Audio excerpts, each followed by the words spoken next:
Hey, Jed. So sorry I missed tonight's meeting. So just a couple things here, and I'll try to have this more fleshed out for 2 weeks from now. Did get a chance to go through the recap notes to kind of get caught up on what was talked about. So starting to think about with like the tension for onboarding, and essentially one of the ways to do it, this wouldn't be the sales pitch to a client. This is the process behind the process, where I'm starting to think through like what is the placemat, and I'm calling it returnmytime.com will be how I'm going to market it. So what's the placemat for AI ops? And why I'm specifically using the buzzword AI ops is where I think you guys were going to go more for boring business angles, which I think is 100% the niche because it's a blue ocean. For me specifically, because I have a background in enterprise tech, I can tap into some of those buzzwords and go after that market specifically, which I think a lot of people are going to be scared to do because there's an angle of, well, if you're punching above your weight, right? But in those cases, a lot of the enterprise folks, they will pay for that as a service because they've already run internal pilots in their companies that haven't gone well. And they'll pay a KPMG or some of the higher ticket firms to basically create them the sideware, the stuff they already know. So if you can take it one step further and actually solve the problem, that's a moat in itself. So the idea here is this type of framework that I'm still kind of flushing out, regardless if you go after the less technical boring business, or if you go over some of the more traditional 9 to 5 corporate type environments, both of them are going to have timeless patterns that you can kind of take advantage of. So the idea here is Rachel Woods put this together. She's a great follow on LinkedIn, and she utilizes a lot of the continuous integration and the continuous delivery type principles and Lean Six Sigma, Black Belt, like all the stuff that's been around forever, right? This stuff is all the same stuff, just regurgitated in with new terms and new buzzwords, but it's the same way of doing your traditional lean operation work. But I like the way that she calls it out. She calls it the craft cycle. So I started blowing this out a little bit further. And there's a couple things you're going to see in there. So for clear picture, I'm utilizing Dan Martell's camcorder method to kind of tap into that, right? So you're going to do your traditional interview for those. You guys already kind of understand that. That's your discovery session.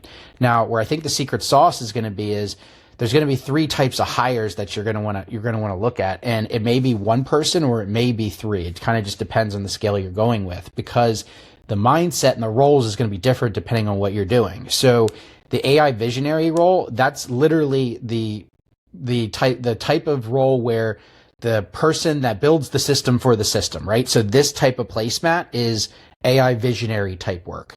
What's something that I can apply to anything that's timeless, that regardless of the tech that comes along, I could still use this process over and over.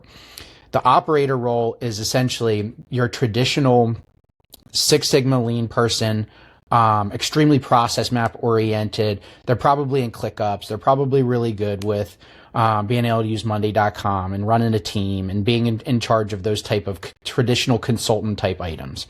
And then your implementer is going to be your deep technical. So the play here in my head is knowing who are your AI implementers. That's going to be your traditionally infrastructure engineers that have a pulse with it, that are doing the agentic development work, knowing where those communities are. And that's kind of where I'm starting to tap into, is to make sure to have that pulse, to be able to talk that language and to be able to be a peer in that group, but live in these 2 realms, because the money's going to be made on the visionary and the operator side to orchestrate this at scale. So this is your deep technical person. You're going to have someone on that on your team. You're going to have someone that is very process oriented, that can understand the customer requirements. And then either you're going to serve in this role of a visionary, or you're going to have someone that's able to do that. And that could be the same person doing visionary and operator. It could be someone that's running all 3. It's just going to depend on how you want to structure your team. But essentially, the idea here is I'm doing a testimonial with another friend that he has his one big thing. So basically what we're doing here is I'm testing this flow out. And I sent him a couple questions over on like, what's your one big thing if, regardless of time, money, etc., if AI could remove a pain point or make your process more efficient or make you more money, what would that be? And we kind of put down some ideas. And this is where some of the technical, right? The technical of the implementer role turns into this operator process. I took some of his content, used Whisperflow to translate it into a transcript, which came into the first sets of ideas, right? So 2 sets of ideas. That is their why, which is their one big thing. And if we take this back, right, we're starting to build out what's the clear picture. So in here, I have it, it's slightly technical, right? It's showing a prompt.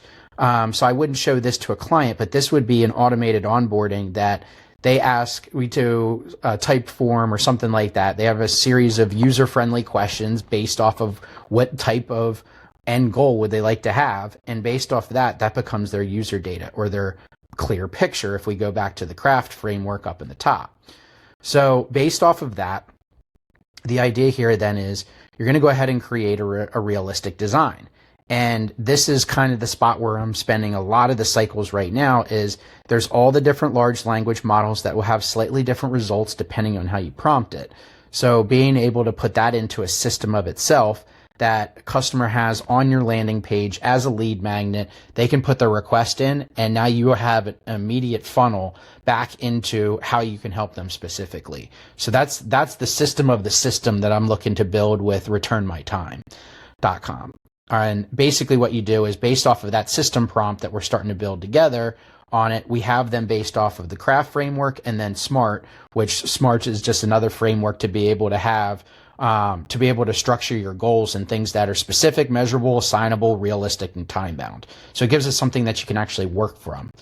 So from there, we start to build diagrams. And these are codified based on the LLMs to be able to start to put some of them together and breaking them down into logical tiers of what those MVPs could potentially look like to build out the system. And that's kind of where I'm at right now. The rest of it is building out the actual AI and the technical pieces for it. So hopefully within 2 weeks, I'll have the rest of the end-to-end process defined, but it's all kind of basically kind of going off of if I was going to be in front of a customer and they wanted to ask me how the sausage is made behind the scenes, I'm returning back to a placemat view. And regardless of the client that I'm working with, I know that I can probably apply this to a diesel shop, a car wash, someone down the mom and pop down the street, or, a large Fortune 500 company. And then the conversation is just dictated based off of what those requirements are. So I hope this helps. I'll try to flesh this out over the next 2 weeks. I'd love to get everybody's feedback on this. I'm generally more on this operator and implementer some of these times. So it'd be great to have your guys' perspective of, the signal of customers and what that would look like. So just a little snapshot. Love to pressure test this when we meet next.